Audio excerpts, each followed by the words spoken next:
Chosen one, you didn't stumble upon this message. You were guided here.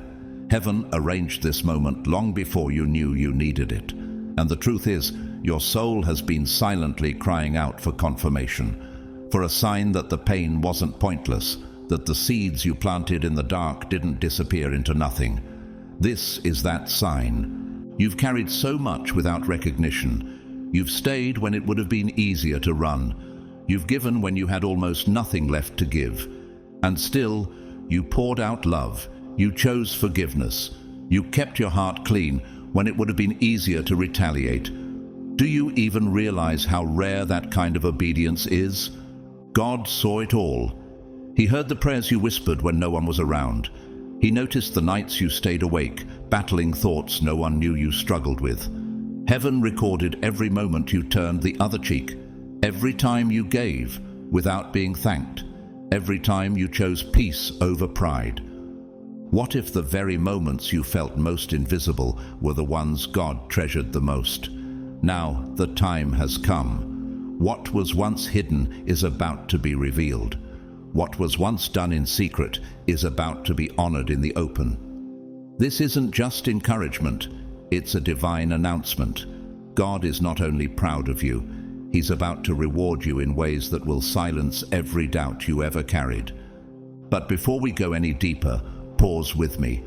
If your spirit already recognizes this word is for you, type 777 in the comments right now. That number isn't random, it's sacred.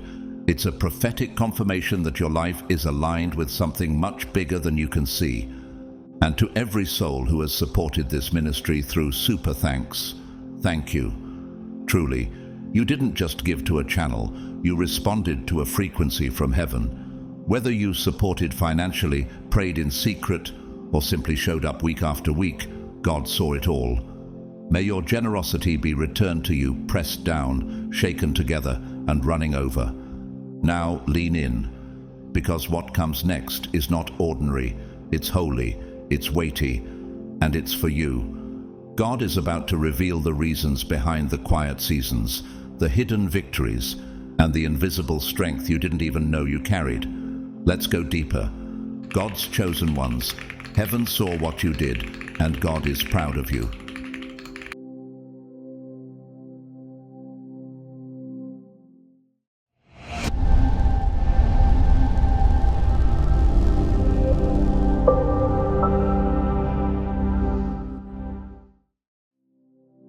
Chapter 1. God saw you stand when you could have bent.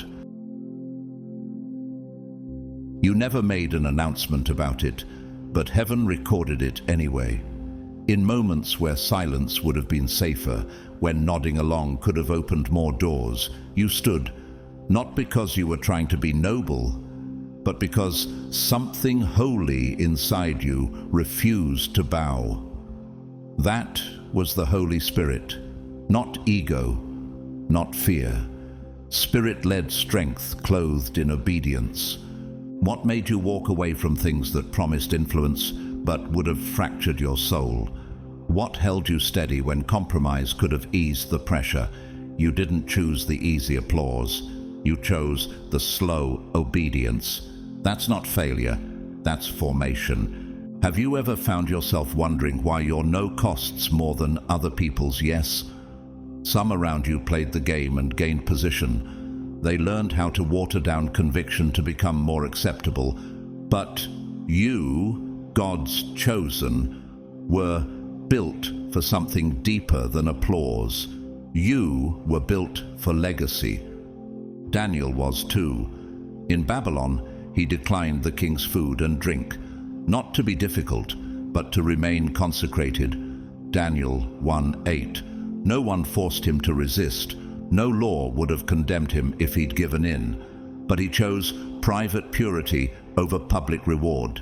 Like you, he wasn't after favor with man. He was aligned with heaven, and heaven promoted him on heaven's terms. Could it be that your silence is doing more in the spirit realm than noise ever could in the physical? That's not just a test of patience, it's a validation of your identity. It means you've been trusted with hidden assignments. Jesus understood that too. After being baptized, he was immediately led into the wilderness. No platform, no spotlight, just solitude, hunger, and spiritual warfare. Matthew 4:1-11. 3 times Satan offered him power without the pain, glory without the cross, but he refused. And when he walked out of the desert, he walked out in power. Matthew 4:11. Have you realized that you're not being punished? You're being purified. Others made shortcuts look like strategy. You chose sanctification instead. They got recognition. You got refined. But don't confuse heaven's pace with heaven's absence. When no one else clapped, angels did. What if the delay has been God's defense over you, keeping you from becoming someone your soul could never carry? Elijah once curled under a tree and begged to die. 1 Kings 19:4. The weight of his calling overwhelmed him. But even in that collapse, God didn't disqualify him. He fed him, strengthened him, whispered direction instead of shouting rebuke. And that's what he did with you too. Not every moment of weakness is failure. Some are just thresholds where heaven steps in and says, "Rest, you're still mine." Have you noticed how your obedience keeps costing you visibility, but increasing your discernment? That's because you're being trained for something weightier. Popularity fades, but purity governs realms no spotlight can reach. In 1981, Pope John Paul II, revered across nations, was shot at close range in an assassination attempt. He didn't retaliate. He forgave the shooter. Quietly, he visited him in prison. It was not for media coverage. It was for heaven's witness. He once said, "The future starts today, not tomorrow." What if your unseen acts today are shaping a future your enemies will never be able to touch?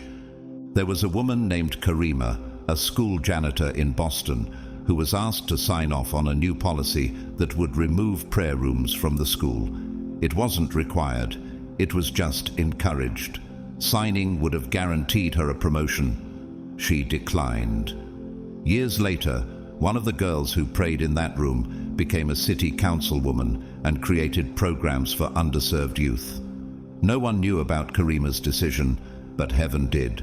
Even in nature, this principle holds true. The alpine larch, a rare conifer, doesn't flourish in lush soil.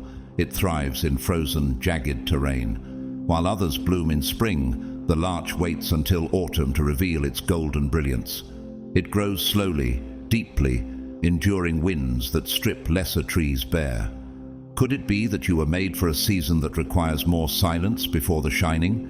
You didn't miss your moment, you honored it. You didn't bend to fear, you bowed only to God. And heaven saw it all. Angels didn't just applaud your victories, they watched your restraint. They saw you bite your tongue when you could have snapped back. They marked the moment your flesh screamed yes, but your spirit whispered no. That kind of strength doesn't shout. It endures. And in a world that praises performance, that kind of obedience disrupts entire systems in the spirit. What does it cost to walk away from something beautiful that isn't blessed? You know, you've done it, and heaven witnessed it all. God marked the moments you turned your back on appealing shortcuts. You weren't trying to be righteous, you were trying to be real. The temptation to compromise didn't pass you by. It stood in your face. It made promises. But your yes belonged to God, and that's what made your no so powerful. You weren't resisting because you didn't desire it. You resisted because you desired God more. Joseph in Genesis knew that feeling. After being sold into slavery, falsely accused and imprisoned, he could have compromised his integrity to escape pain or gain favor. But even in prison, he served faithfully. And eventually, Pharaoh elevated him to second in command. Genesis 41:41. What if your restraint is the very reason heaven is releasing authority into your life now? Have you asked yourself why the opposition increased right when you finally felt settled? It's not because you're failing, it's because your no has triggered spiritual warfare. But more than that, It's invited angelic attention. Heaven doesn't ignore courage, it surrounds it. You chose character when comfort would have been quicker. You chose obedience when applause was right there for the taking. You chose purpose when popularity would have opened more doors. These weren't dramatic decisions with cheering crowds. These were private altars, decisions made in the hallway between rejection and reward. Could it be that heaven was always less concerned with how fast you arrived and more impressed with how purely you walked? In a world obsessed with acceleration, your pace felt foolish, but it was faith. What looked like delay was actually divine distinction. Isaiah 64:4 declares, "Since ancient times no one has heard, no ear has perceived, no eye has seen any God besides you, who acts on behalf of those who wait for him." This isn't just about waiting in silence. It's about waiting with integrity. And now, something is shifting. You can feel it, can't you? That internal stillness, that spiritual clarity. It's not random, it's response. God is not just preparing blessings, He's preparing you for them. The reward isn't just about compensation, it's confirmation. Confirmation that your discernment wasn't delusion, that your refusal wasn't rebellion, that your isolation was actually an invitation. Harriet Tubman, known as the Moses of her people, was once told she was crazy for believing she could free slaves through the Underground Railroad. But her refusal to obey unjust systems and her unwavering courage to return again and again into danger became one of the most powerful testimonies of moral bravery in history. She once said, "I freed 1,000 slaves. I could have freed 1,000 more if only they knew they were slaves." Your fight for righteousness wasn't just for you. It's creating pathways for others. And in unexpected corners of the world, quiet stories like yours are still unfolding. A man named Olivier, an investment analyst in Geneva, turned down a lucrative job that involved overseeing assets connected to unethical labor practices. No press release, no documentary, just a private conviction he couldn't silence. 5 years later, he now manages a portfolio dedicated to ethical startups across Africa. What looked like a loss became a legacy. Could it be that your no created space for a version of your future you never even knew to pray for? Because that's what heaven does. It doesn't just restore, it reveals. Even creation groans with this rhythm. The moonflower, a rare night-blooming plant, opens only under darkness. Its fragrance isn't released in daylight, only when the sun disappears. And yet those who wait to see it bloom say it's unforgettable. That's you, fragrant in the unseen, opening in sacred timing, revealing beauty born of obedience. So here's what's coming next. Not randomness, not leftover blessings, but reward. And not just for what you did, but for what you refused to do. You didn't sell out, you didn't bow down, you didn't fold under pressure. And now the favor that's been forming in secret is about to be poured out in the open. Have you ever considered that the reason it's taken so long is because God was unfolding something weighty enough to match your obedience? Get ready, you're about to see why it had to be this way. Chapter 2. God saw the tears. No one else did. You didn't weep in public, but heaven still heard every sound your soul made. There were nights your body rested, but your spirit didn't. You laid in bed, staring at the ceiling, whispering, "God, please don't let me break." And even when no one answered your messages, even when your strength was mistaken for having no needs, you carried the weight, in silence, in prayer, in faith. Have you ever wondered how many moments you survived that no one will ever know about? The grief that didn't get posted, the heartache that didn't get comforted, the smile you wore that didn't match the storm behind your ribs. You were bleeding but still blessing, fading but still faithful. alone but still available. Jesus saw you then, just as he saw Mary Magdalene at the tomb, weeping in confusion, overwhelmed by grief and loss. John 20:11 through 16. Everyone else thought it was over, but Jesus showed up, not in glory, not in fire, but in the gentleness of calling her name, Mary. That's how God has met you too, not always with a miracle, but with a whisper. And sometimes that whisper is what kept you alive. You gave love freely to people who didn't know how to return it. You prayed for healing while battling your own brokenness. You poured encouragement into others when your own cup was nearly dry. Have you noticed how God often strengthens you for others in the very place where you yourself are still bleeding? That's not dysfunction, that's divine strength. David knew that kind of contradiction, anointed as king but hiding in caves, singing songs to God while fleeing for his life. Psalm 56:8 says, "You keep track of all my sorrows. You have collected all my tears in your bottle. You have recorded each one in your book." Your pain didn't fall into the void. It fell into divine record. Could it be that your most sacred growth came from your most silent battles? You didn't become who you are in the spotlight. You became that person in the shadows, when no one affirmed you, when no one checked in, when God was your only witness. The prophet Jeremiah was called the weeping prophet, not because he was weak, but because he felt deeply. He cried over the people's rebellion, pleaded with them, carried the burden of intercession. And yet, through every tear, God didn't abandon him.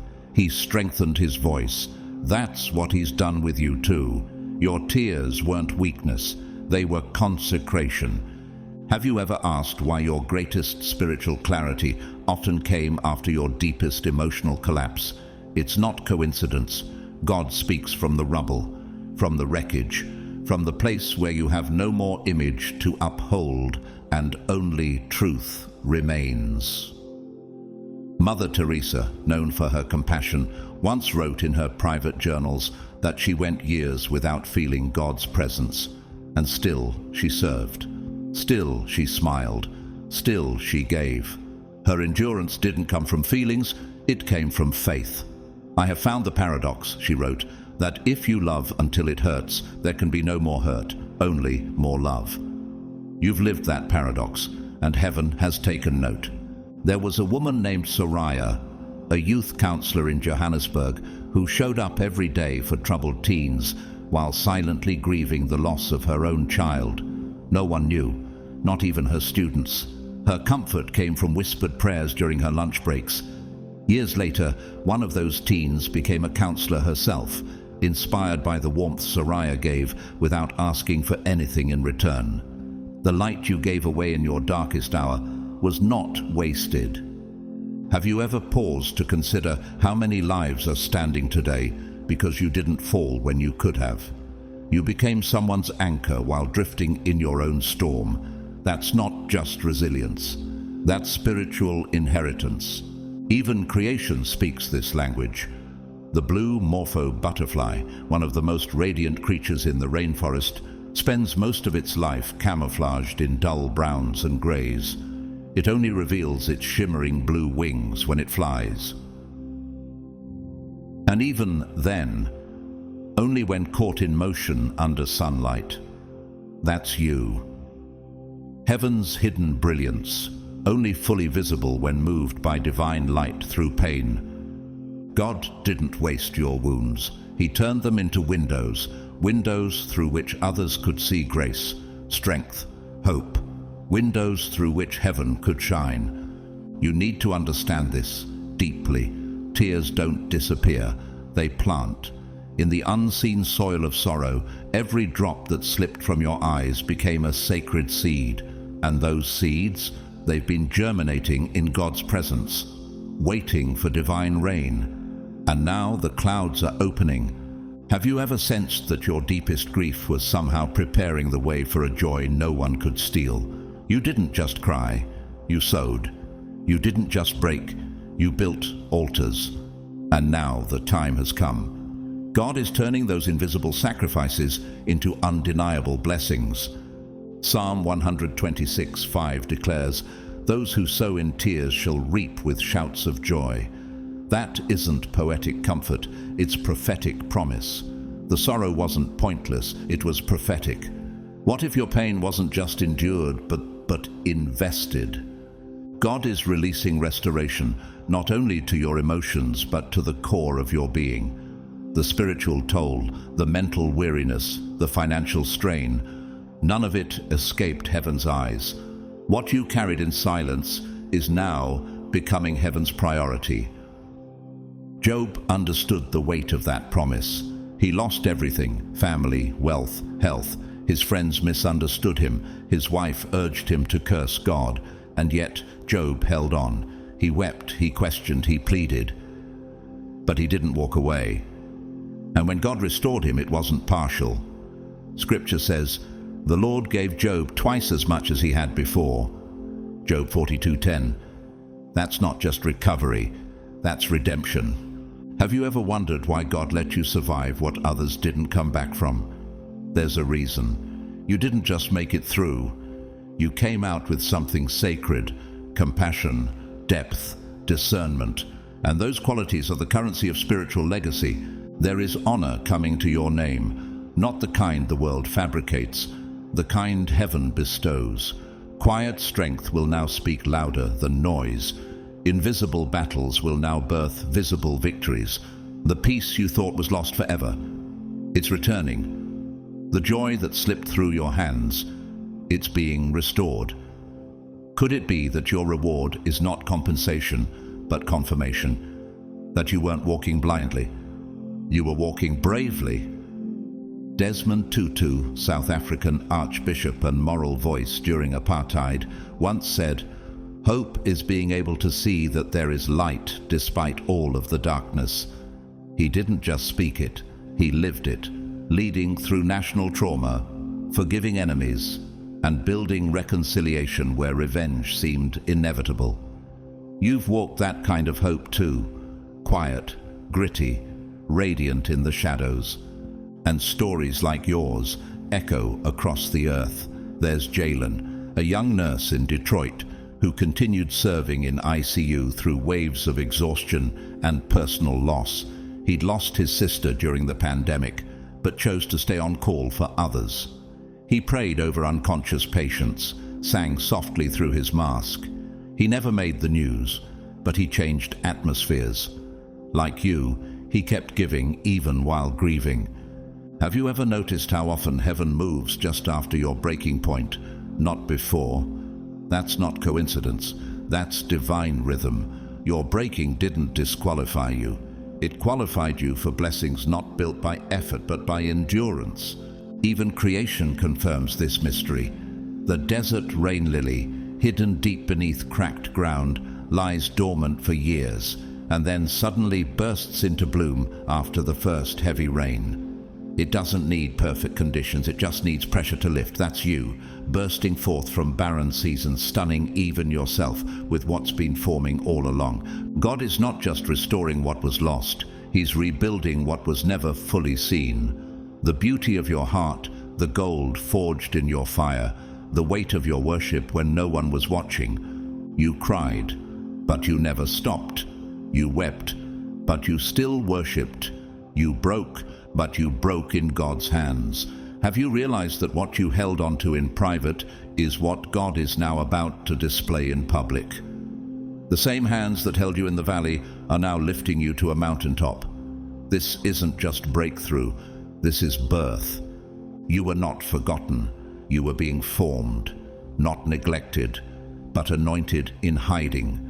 And now the fullness of heaven is responding, not just to your prayer, but to your perseverance. Chapter 3. God saw your silence when you could have fought back. You knew the truth, but you chose stillness. There were conversations where your name was dragged through the mud, rooms you never walked into, but your character was already tried and sentenced. People twisted your silence, mocked your integrity, and treated your restraint like weakness. They distorted your motives, crafted narratives without your voice, and weaponized your compassion like it was a flaw. And still, you said nothing. Have you ever questioned whether your silence made you look guilty, whether holding your peace cost you your credibility? But heaven saw differently. Heaven saw your discipline as divine. You didn't remain quiet because you were powerless. You were powerful enough to let God defend you. There's a reason you didn't react. You had every right to. You had the truth, you had the proof, you had the full story, but you chose not to enter their battlefield because your war was spiritual, not social. Jesus did the same before Pilate. Accused by religious leaders, lied about by his own people, he stood in silence as the crowd shouted for his crucifixion. But Jesus made no reply, not even to a single charge, to the great amazement of the governor. Matthew 27:14. His silence wasn't defeat, it was authority. He didn't need to justify himself because he trusted the Father's plan. Could it be that your silence wasn't surrender, but strategy? That the reason you walked away wasn't fear, it was faith? God saw every moment you swallowed your pain so you wouldn't wound someone else. He saw every tear that fell while others laughed at what they thought was your weakness. He saw you on your knees, praying not just for vindication, but for protection from bitterness. That kind of surrender isn't passive, it's prophetic. Moses experienced that too, when Korah and his followers rose up to challenge him, accusing him of arrogance and false leadership. Numbers 16. Moses didn't fight back. He fell face down before God. And God himself made the truth known, not through argument, but through divine action. What if the courtroom you're waiting for isn't earthly at all, but eternal? Have you noticed that the attacks on your character intensified just as you started stepping into your calling? That's not coincidence. That's sabotage in disguise. The enemy wanted to bait you into reaction, so you'd forfeit your authority. But you didn't bite. You didn't defend with rage. You defended with restraint. And heaven moved.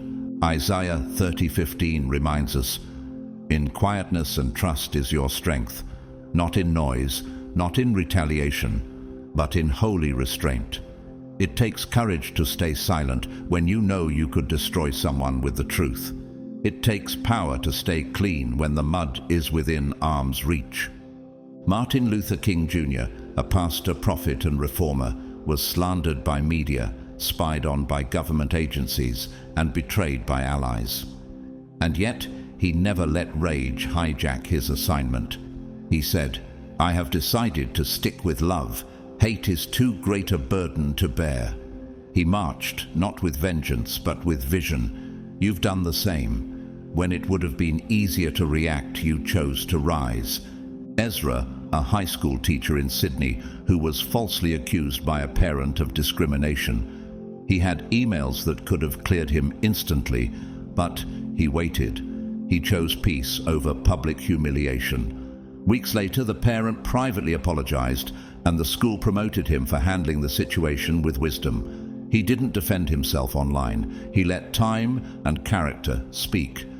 Have you ever felt the ache of being misunderstood while carrying a heart full of clarity? You didn't shut down. You didn't strike back. You prayed. You served. You kept building, even while being broken. Even creation reflects this mysterious power. The snow leopard, one of the world's most elusive predators, navigates the harshest mountain terrains in silence. It doesn't roar like lions or howl like wolves. Its strength is in stillness. Its survival is in restraint. And though rarely seen, its presence changes the entire ecosystem. You're like that, rare, still, powerful, and sacredly strategic. You didn't post about it. You didn't retaliate. You didn't manipulate the narrative.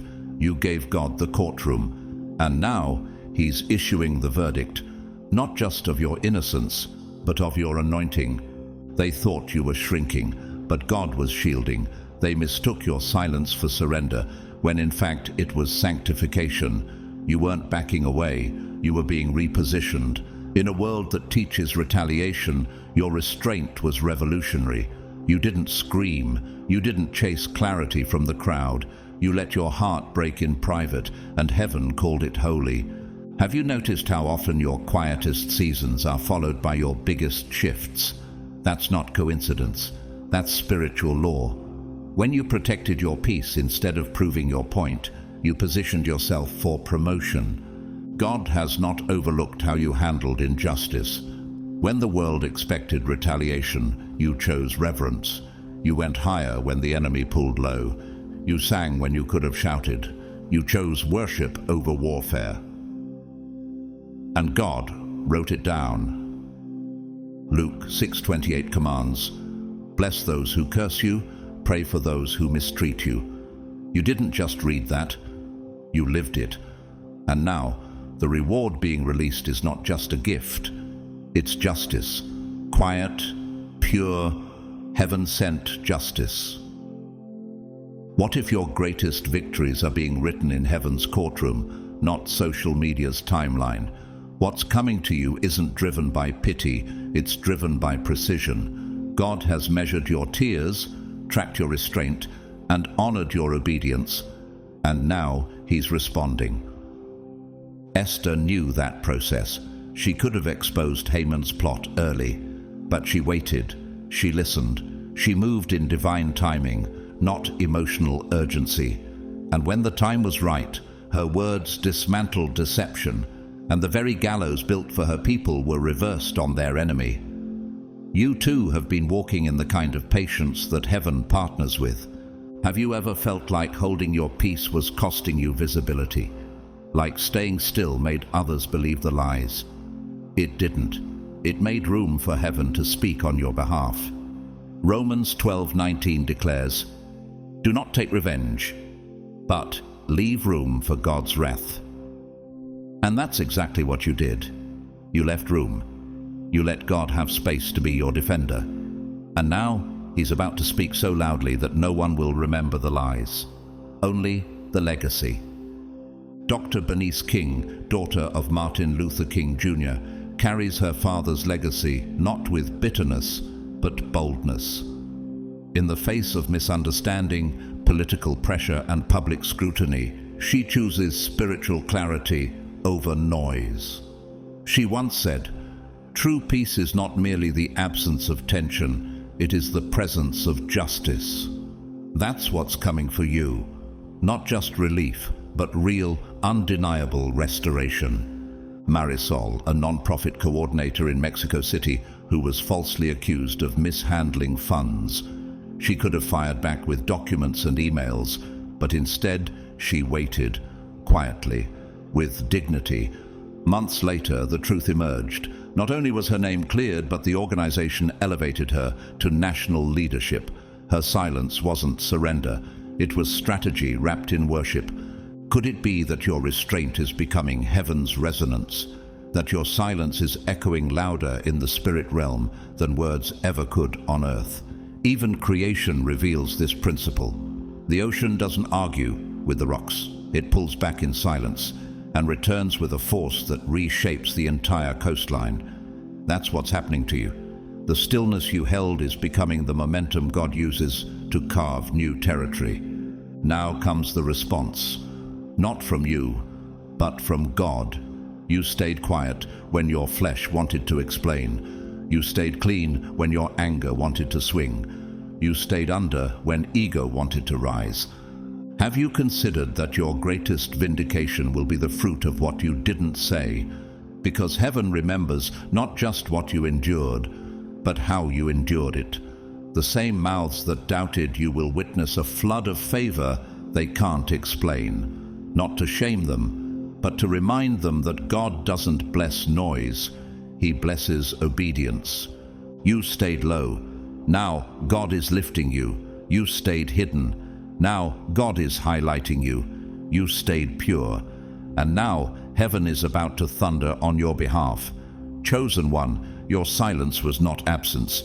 It was an act of worship, and heaven saw it all. Chapter 4. God saw how you loved, even when you weren't loved back. Some people saw your love as naive, but heaven saw it as noble. You gave more than was comfortable. You loved beyond reason. You kept showing up, not because it was deserved, but because the Spirit inside you wouldn't let you abandon those God had placed in your path. That kind of love doesn't come from logic. It comes from the Lamb. Have you ever asked why your heart keeps expanding even when it's been wounded? Why you keep giving when the returns are few, the gratitude scarce, and the connection one-sided? It's not emotional imbalance, it's mensusansansa.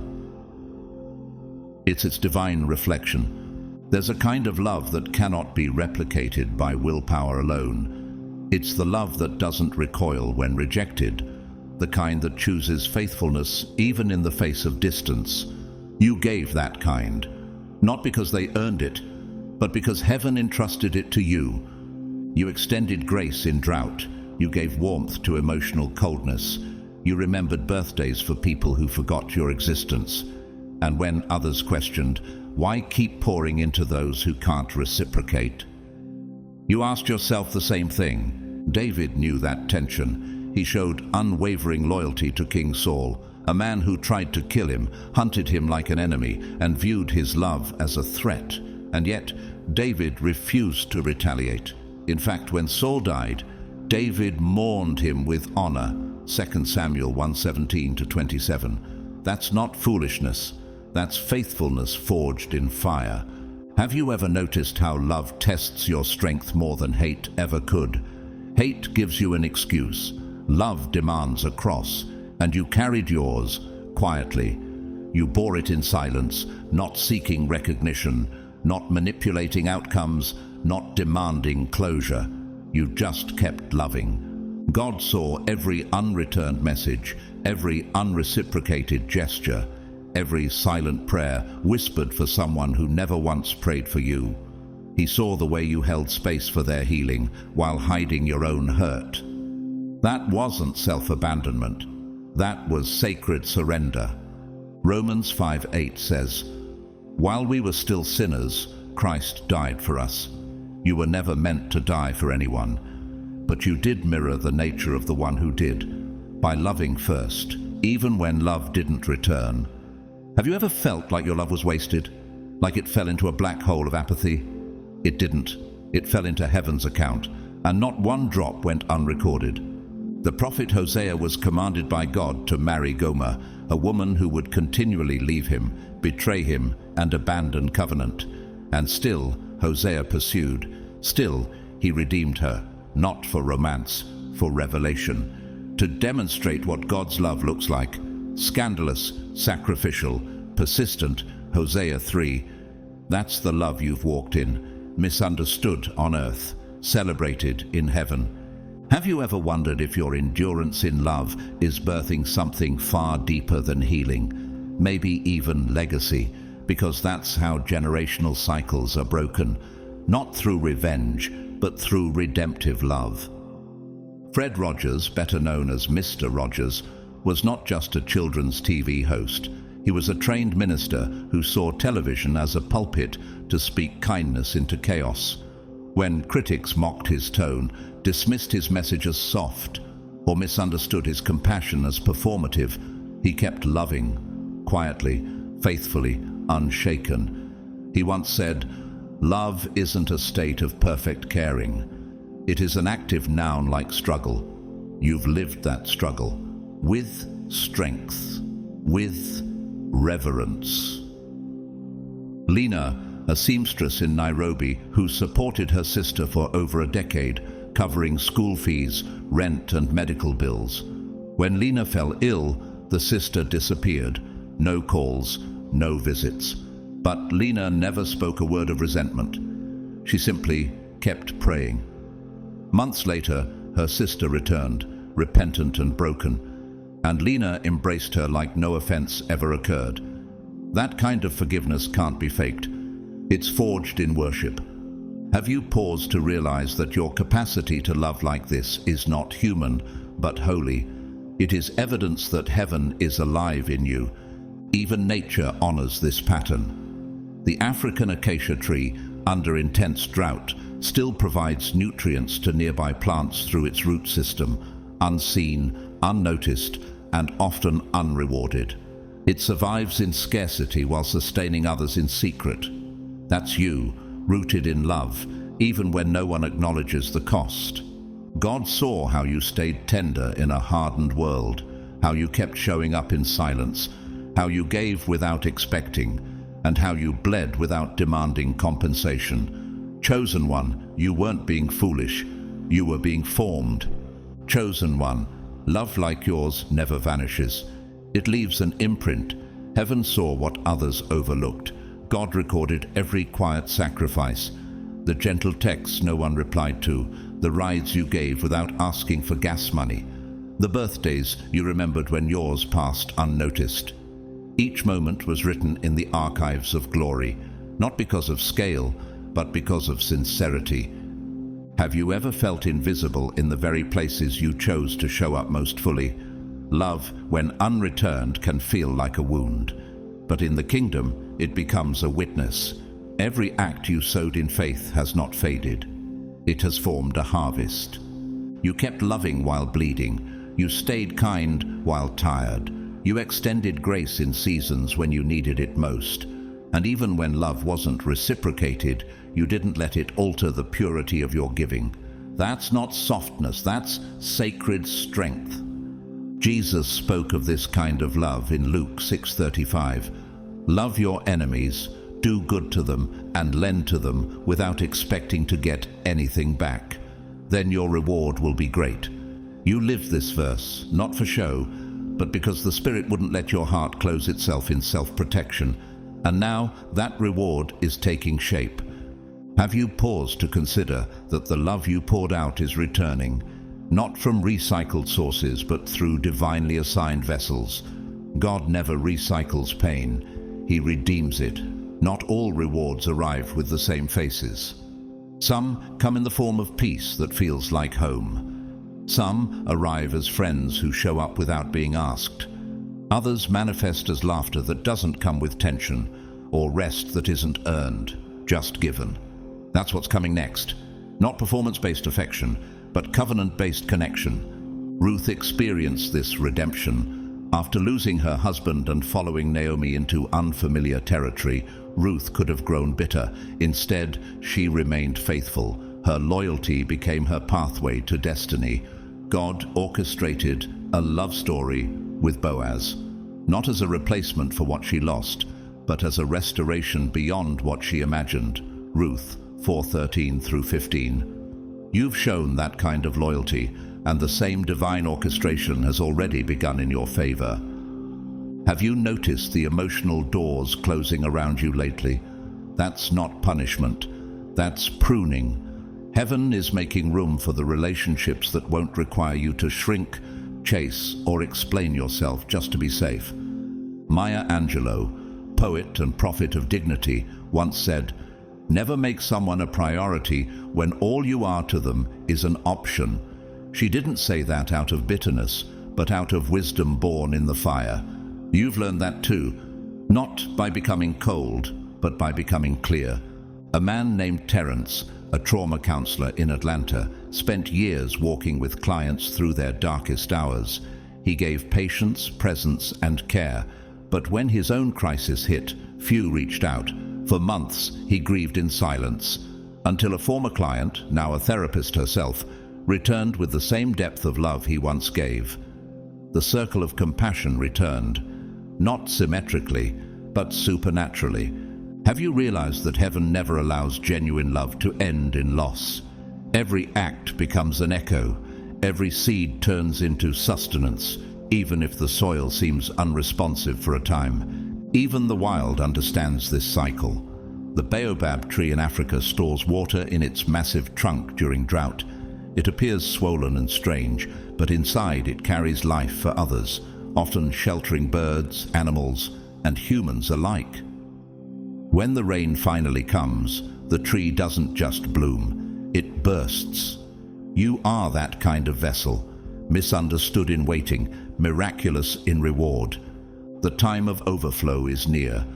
not as a repayment from people who ignored your heart, but as a restoration from a God who never did. You loved without applause. You forgave without closure. You showed up without invitation. And now heaven is opening doors without explanation. Have you ever considered that the love heaven returns is often more beautiful than the love you gave?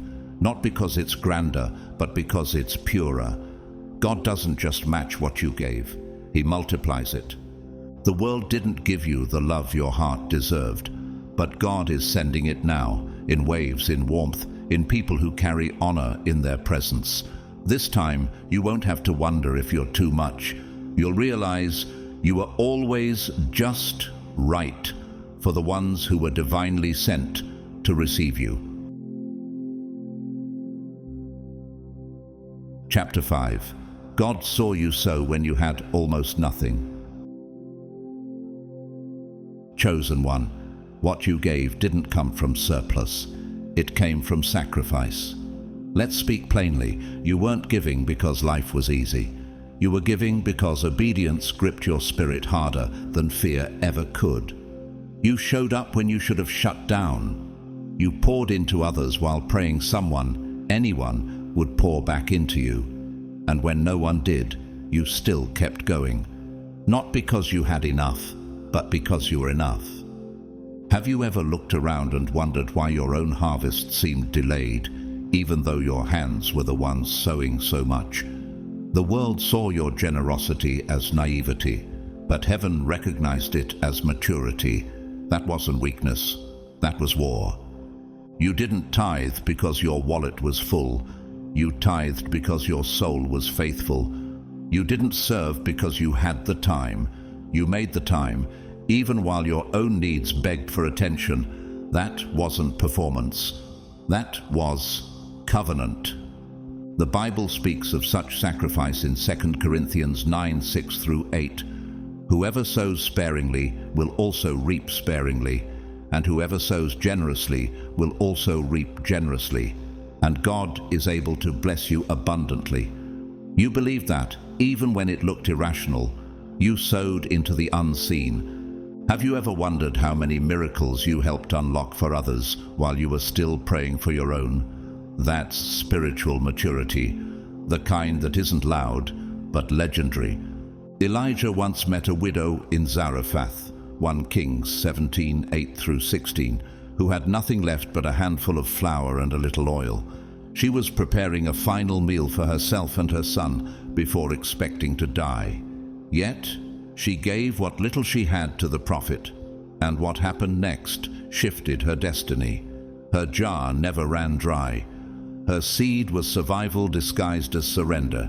You too have given in that kind of faith, and your jar too is about to defy logic. Have you felt lately like your giving has gone unnoticed, like your obedience is echoing into empty space? God heard it all, every whispered prayer, every yes when your body wanted to say, "Not today." Every sacrifice made in silence has been stored in sacred places. Oprah Winfrey, now a household name, often shares how she gave to others in her early career when her own resources were scarce. Not because it made financial sense, but because she knew it was a test of trust. Today, her story reflects not just wealth, but impact birthed through faithful sowing. Isaiah, a young father in North Dakota, working 2 jobs while mentoring teens on weekends, he gave time, food, and attention to youth others overlooked, even when his own pantry was nearly empty. 10 years later, those same youths became leaders, and one of them returned to build Isaiah a house. Faith doesn't forget, and obedience always echoes forward. The land you sowed into may have looked barren, but in the spirit it was bursting. The African marula tree bears fruit only once a year, but when it does, its harvest is so bountiful that entire ecosystems feast. You, chosen one, carry that kind of cycle. Long silence, then sudden abundance. Have you realized that sowing is never just about you? It's generational, it's spiritual, it's prophetic. Every act of faith becomes a blueprint for breakthrough. When you gave your last, you didn't know angels were being dispatched. When you encouraged others, you didn't know you were speaking into the timeline of their miracle. When you fasted quietly, you didn't see the roots you were planting under your children's future. Psalm 126:5 reminds us, "Those who sow in tears shall reap with songs of joy." Your tears didn't just water the ground, they baptized it. You weren't sowing into popularity. You were sowing into purpose. You didn't wait for overflow to begin pouring. You didn't wait to feel strong before strengthening others. You didn't wait for applause before sowing in obedience. And that is exactly why the floodgates are opening now. Not as a reward for perfection, but as heaven's response to endurance. How many times did you pour out your last ounce of kindness when your heart was breaking? How often did you offer peace to others while wrestling with your own storm? Those silent sacrifices weren't lost in the noise of this world. They were archived in heaven's ledger. Every seed, every moment, every act of faith sown while bleeding. Galatians 6:9 assures us, "Let us not grow weary in doing good, for at the proper time we will reap a harvest if we do not give up." That proper time is not a myth. It is a marked moment, and you are walking straight into it. Have you felt the tension lately? That quiet sense that something is shifting, even if your circumstances haven't changed yet. That's not confusion, that's confirmation. The soil is trembling. The ground is preparing to push forth fruit. Not just for survival, but for supernatural surplus. You didn't give to get. You gave because your spirit understood something deeper. Sowing is never loss in the kingdom. And while the world may have ignored your generosity, heaven kept count. Jesus once stood by the temple watching people put their offerings into the treasury. The wealthy gave large amounts, but a poor widow dropped in 2 small coins. Jesus stopped everything and said, "Truly I tell you, this poor widow has put in more than all the others." Luke 21:3. God doesn't measure giving by amount. He measures by sacrifice. How many moments in your life mirror hers? When you gave your last, not knowing if you'd have enough for tomorrow. When you prayed for others while no one was praying for you. When you encouraged someone who never even checked in on you again. Denzel Washington, despite fame and fortune, has repeatedly spoken of giving back not just financially, but spiritually. In one of his early testimonies, he mentioned how his mother taught him to give even when they had little. And now, his life reflects a spiritual harvest far greater than his net worth. That's what happens when generosity flows from revelation, not reputation. Leona, a single nurse in Detroit who kept buying groceries for patients' families during the pandemic, even while her own rent was overdue. She didn't wait for excess, she acted from compassion. 2 years later, the hospital named a scholarship fund after her, and the mayor awarded her a home. When giving comes from covenant, reward comes from heaven. Job 42:10 declares, "The Lord restored his fortunes and gave him twice as much as he had before." But restoration didn't come after the loss, it came after he prayed for his friends. Even while wounded, he gave. And that kind of sowing breaks the rules of natural return. Have you begun to feel heaven leaning toward you, like the sky itself is shifting above your story? That's not your imagination, that's alignment. The same angels who documented your pain are now delivering your reward. You didn't give to build an image, you gave to honor a covenant. And now the covenant is answering back, not with trickles, but with thunder. You are about to witness what divine reciprocity looks like. Malachi 3:10 proclaims, "Bring the whole tithe into the storehouse, and see if I will not throw open the windows of heaven and pour out so much blessing that there will not be room enough to store it." That's not poetry, that's prophecy. Chosen one, prepare your storage. Your drought is ending. The clouds are gathering. The heavens are parting, not to sprinkle, but to pour. not because you earned it, but because you endured it. You gave through tears, now you will receive through joy. You sowed in obscurity, now you will reap invisibility. You endured the drought, now you will host the downpour, and all of it, every blessing, every breakthrough, every open door, will be proof. Proof that God was watching, proof that He never overlooks the obedient, proof that those who give in pain will reap in peace. Chapter 6. God saw you heal without closure. It didn't break loudly, it broke quietly, inside you, in rooms where no one heard, in moments where you smiled politely but were falling apart internally. This wasn't a public crisis, it was a private crucifixion. You grieved in spaces where healing had no ceremony, where closure never came, and yet you still chose wholeness. Have you ever had to release someone who never even asked to be forgiven? That's a kind of surrender the world doesn't teach, but heaven treasures it. You didn't get the apology, the explanation, the closure you deserved. You got silence, and still you walked away with grace, not because it was easy, but because you knew bitterness wasn't worthy of your future. You let go, not because they made it right, but because God was making you new. Jesus walked that same path. On the cross, bruised and broken by betrayal, He said, "Father, forgive them, for they do not know what they are doing." Luke 23:34. No apology, no admission from those who crucified Him, just silence from the crowd. And still, He forgave. Not to free them, but to fulfill the kingdom. That's not just divine, it's the model, and you followed it. What kind of strength does it take to heal in the dark while holding your peace in the light? You know, because you did it. Rewriting texts you never sent, holding back words that would have been justified but not fruitful. Choosing peace over proving your pain. Every time you whispered, "God, help me let this go," angels listened. Every time you laid down the desire for revenge, heaven took note. What others called weakness was actually worship.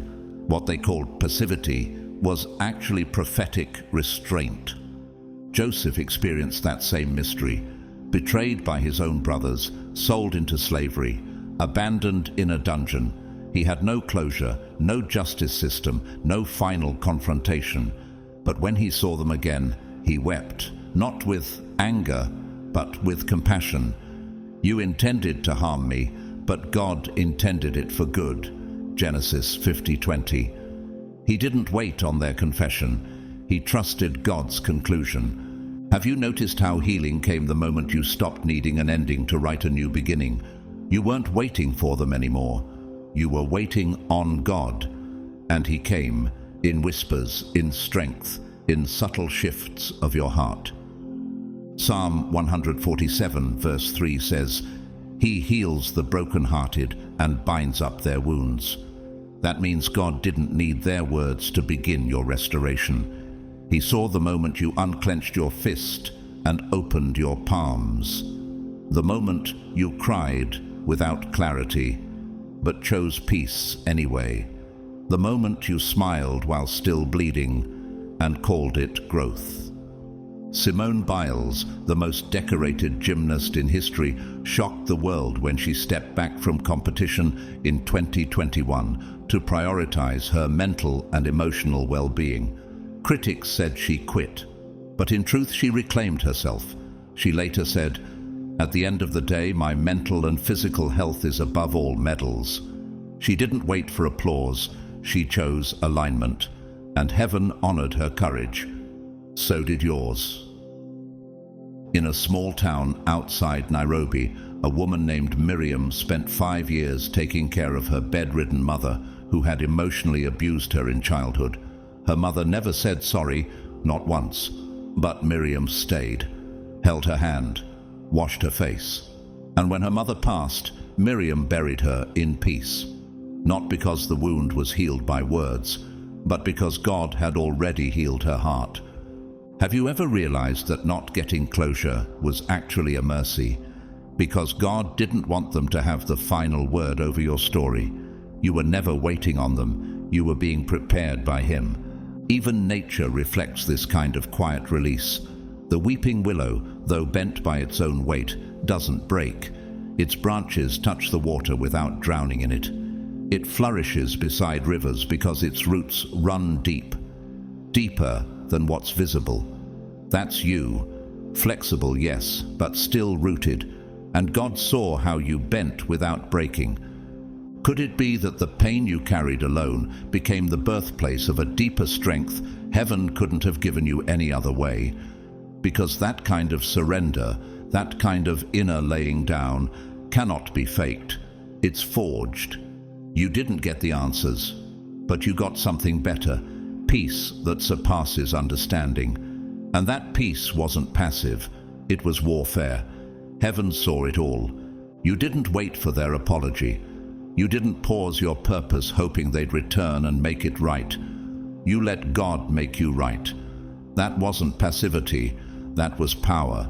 That wasn't weakness, that was wisdom. You placed the betrayal, the abandonment, the conversations that vanished into thin air at God's feet, and heaven responded. Have you ever realized how courageous it is to choose restoration when all you've been given is ruin? That's not a coping mechanism, that's kingdom maturity. He started healing you from the inside out, not by answering all your questions, but by anchoring you in His presence. There were no dramatic resolutions, just quiet resurrections. No grand confrontations, just divine transformations. And somewhere in that holy silence, your identity shifted. You stopped being defined by their silence and started being refined by His voice. Naomi knew this process too. In Ruth 1, she lost her husband and both sons. She returned to Bethlehem grieving, saying, "Call me Mara, because the Almighty has made my life very bitter." Ruth 1:20. But even in that bitterness, she didn't stay stuck. God used Ruth, a Moabite outsider, to walk beside her, and through their bond came the lineage of David and ultimately Christ. Closure didn't come through answers. It came through new assignments. Now look at you. You're lighter, clearer, more grounded than ever, not because they fixed it, but because God filled it. Have you wondered how something so devastating could make you this discerning? That's what heaven does. It recycles the ashes into architecture. It builds temples from trauma. He turned your grief into grace, your confusion into clarity, your sorrow into testimony. Now you don't just talk about healing, you carry it. There's a wisdom in your words now, a calm in your presence. You're walking proof that freedom doesn't wait on human permission. Isaiah 61:3 says He gives a crown of beauty instead of ashes, the oil of joy instead of mourning. That wasn't metaphorical, that was prophetic. He dressed you differently, not just with joy, but with weight.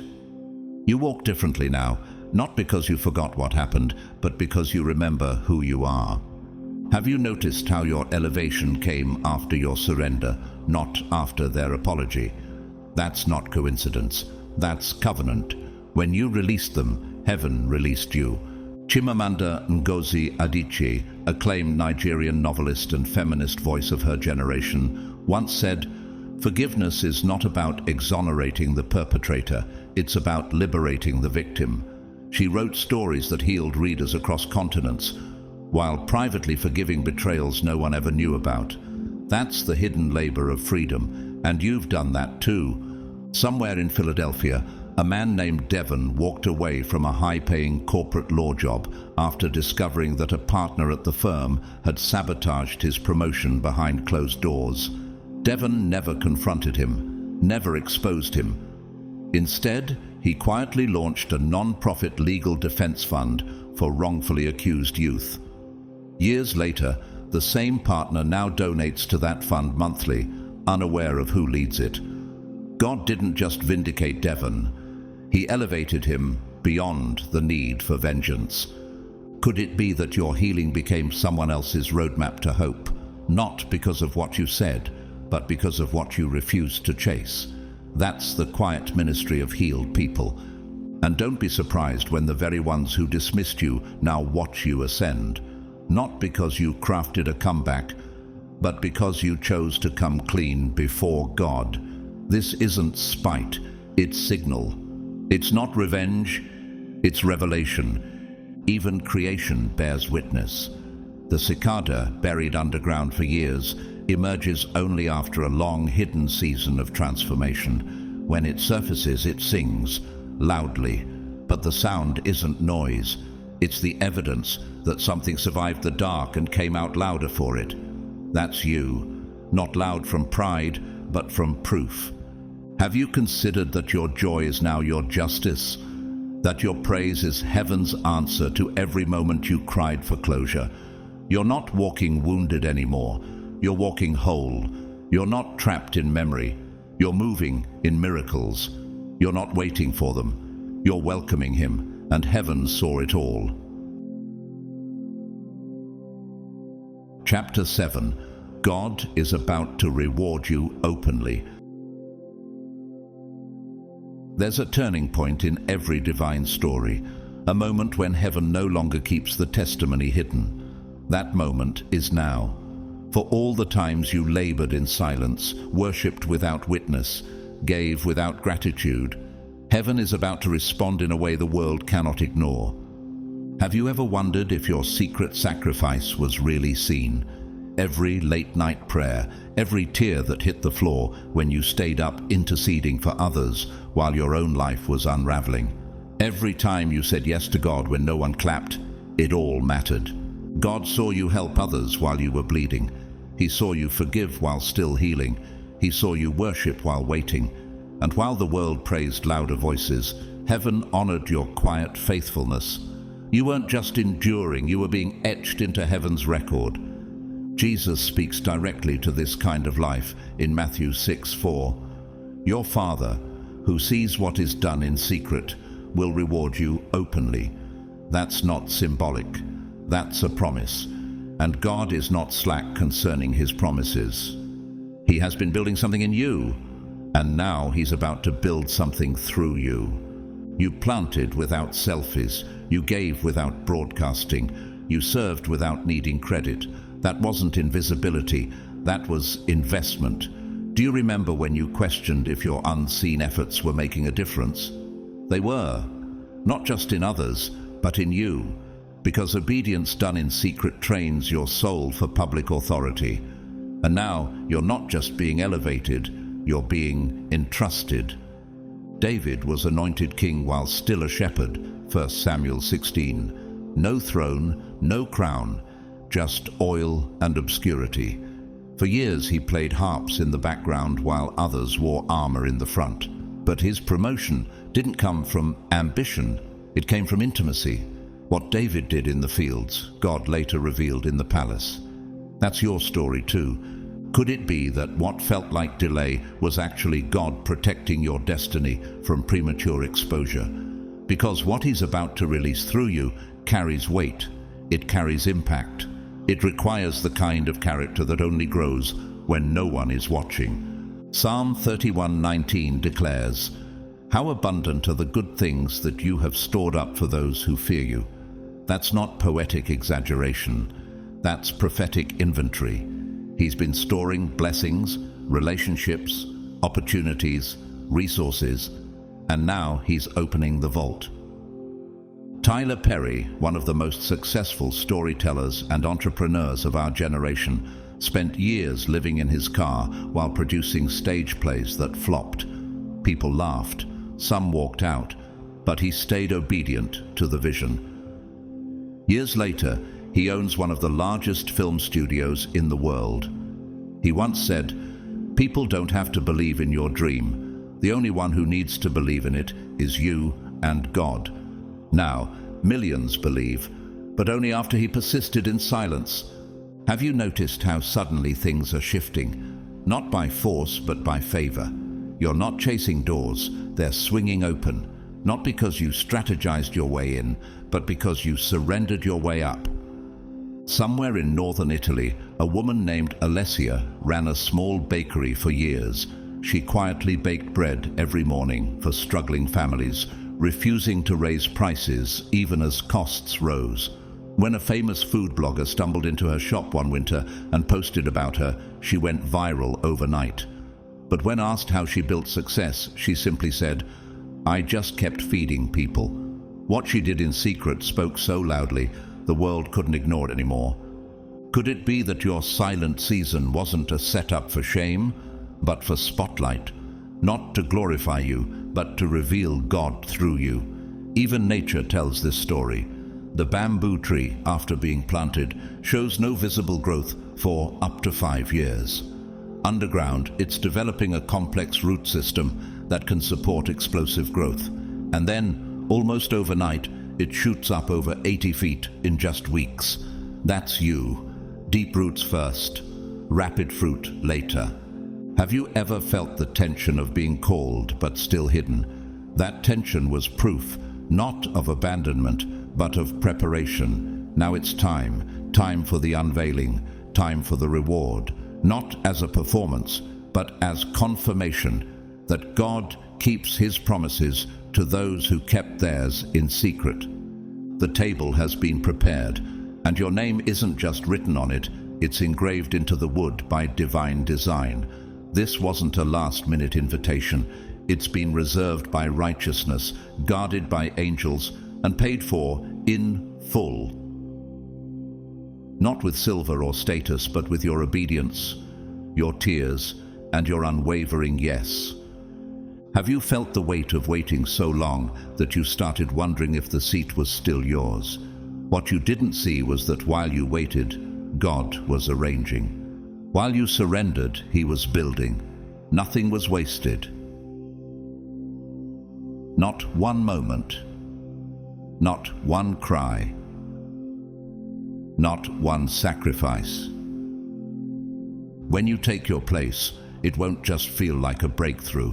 It will feel like a homecoming. You'll realize this isn't about ego. It's about evidence. The evidence that God rewards the secret sacrifice, that He honors the unseen decision, that He vindicates the faithful. 1 Peter 5:6 reminds us, "Humble yourselves therefore under God's mighty hand, that He may lift you up in due time." That time has been appointed, not according to the applause of men, but according to the calendar of heaven. What if the delays weren't obstacles, but divine confirmations that your seat required more weight than you were carrying then? God didn't deny you. He was anchoring you, because when the table is this sacred, the character must be that strong. Esther understood the gravity of appointed places. Hidden for years in a palace not her own, she didn't fight for the throne, she fasted for the nation. And when the moment came, she stepped into destiny with holy clarity. Her table wasn't about comfort, it was about courage. You've been prepared for that kind of moment too, not to blend in, but to shift history. Have you sensed the tension between humility and readiness? That's because you're stepping into a space where grace meets glory, where overflow follows obedience. Honor is pursuing you now, not because you sought it, but because you carried God's name with integrity. No striving, no manipulation, just seed after seed sown in sacred soil. Now the harvest is drawing near. Denzel Washington, award-winning actor and outspoken believer, once said, "True desire in the heart for anything good is God's proof to you sent beforehand to indicate that it's already yours." He refused to compromise faith for fame, choosing roles and speeches that reflected eternal truth over cultural trends. His reward came not just in accolades, but in impact. So will yours. In a quiet village in Brazil, a single mother named Clarice spent years working at a hotel laundry room while tutoring orphans in the evenings, unpaid, unpraised. Her name never made the news, but one of her students became a regional mayor and built a scholarship fund in her honor. Clarice never asked for recognition. She just kept showing up, and heaven took note. Could the silence of your past season be the echo that will make your reward resound all the louder? God isn't elevating you to boast. He's establishing you to fulfill the very words He whispered when no one else was listening. Psalm 23:5 declares, "You prepare a table before me in the presence of my enemies." This isn't revenge. This is restoration. This isn't vindictiveness. This is visibility ordained by grace. A shift has begun. Favor is no longer waiting for your permission. It's pursuing you. And what was once delayed is now drawn near by divine timing. Not far from mountaintops, a rare alpine edelweiss blooms only in harsh conditions. At high altitudes where most flowers can't survive, it doesn't attract many eyes. But when it appears, climbers stop in awe. That flower exists not to be flashy, but to confirm that beauty born in adversity carries a glory others can't imitate. That's you. Have you realized the reward is not just about receiving, but about reflecting the God who sustained you when no one else saw you? This is not about proving anything to those who doubted. This is about proving God's word never returns void. You didn't fake your way here. You didn't manipulate your path. You didn't compromise your name. And now, heaven is placing you where your character can carry the calling. The reward is not random, it's righteous. Get ready, not for the spotlight, but for the fulfillment. Not for attention, but for alignment. And this time, you won't have to strive for it. It will meet you where surrender already led you. To every chosen one reading this, may this be the reminder your soul has waited for. Heaven saw what you did, and heaven is still speaking about it. God witnessed every moment you kept your integrity when no one was looking, every time you forgave in silence, every tear you wiped without getting closure. What you did wasn't small, wasn't forgotten, wasn't wasted. It was sacred, it was recorded, it was honored. And now, a divine shift is taking place. What you sowed in private is about to grow in public. What you endured in hidden places is becoming part of your visible elevation. The pain that once defined your nights is becoming the testimony that will define your future. This journey was never about performance. It was about perseverance. It was about purity of heart. And now, God is about to reward what no one else even knew you were fighting through. You don't need to explain how deep it hurt, how long you waited, or how close you were to quitting. Heaven already knows, and heaven already answered, with favor, with restoration, and with honor that can't be manipulated, manufactured, or mistaken. You didn't miss your moment. You were being prepared for the one that truly matters. If this word resonated with your spirit, I invite you to take a moment to act in faith and alignment. Like this message so that it reaches others who need it just as much as you did. Share it with someone walking through a silent battle. Comment below. Whether it's a prayer, a reflection, or your story, your voice matters. Subscribe to this channel so you don't miss what heaven is releasing next. And make sure you turn on the notification bell so these words find you in season. If you feel led to support this ministry, you can do so through the Super Thanks feature. It helps bring more of these prophetic words to those searching for light in dark places. And whether you sow or not, I want to thank you from the depth of my spirit. Thank you for being here. Thank you for walking this path with courage. Thank you for simply enduring. Now, I speak this blessing over you. May God vindicate you in front of every room that overlooked you. May peace return to the places where your spirit was once restless. May joy come back without permission. May healing overflow in the areas you thought would always stay broken. And may you finally see with your own eyes what God saw in you all along. You are not behind. You are not too late. You are not forgotten. You are chosen, and heaven is proud of you. Let that truth carry you boldly into the next chapter, because it's not just coming, it's already unfolding.